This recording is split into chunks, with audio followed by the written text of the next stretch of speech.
Buntis yung kapitbahay natin dito sa gilid Oh, ganun ba? Oo, wala naman siyang asawa. Hayaan mo siya. Buhay niya yan. Siguro ikaw ang ama, ano? Bakit akong pagbibintangan mo? Sa kabilang gilid ng bahay natin, buntis din. Malapit ng mga anak. Huwag mo na silang pakialaman. Buhay nila yan. Ikaw din siguro ang ama niya. Bakit ba lahat sa akin mo ibintang?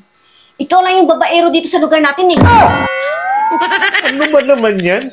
Ganito na ba talaga ako kung gwapo para patulan ng mga kapitbahay? Alam kong hindi ka kagwapuhan. Pero yung iba, basta malaki pututoy, go! Baka yung pinsan at mga kapatid mo. Dahil buntis sila, ako ang pagbibintangan mo. Pwede rin.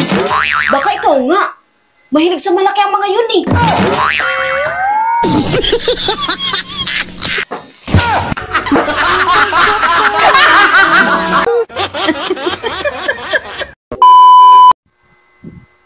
Oh, ano nangyari sa mukha mo? Ba't nakasimangot ka? Alangan, kahit na may bisita tayo at dito natulog, hindi mo pa rin natiis, sumampa ka pa rin. Pasensya ka na, nalasing ako eh. Ang dami kong nainom. Hindi ko na alam kung anong nangyari. Alam mo naman na magkatabi tayong lahat matulog eh. Nakakahiya sa kaibigan ko. Bakit? Ano ba sabi ng kaibigan mo? Nagalit sa akin. Bakit siya nagalit? Naka-off kasi ang ilaw kagabi. Eh hindi ko alam, yung bunganga ko, malapit pala sa tainga niya. Eh alam mo naman ang bunganga ko, maingay eh.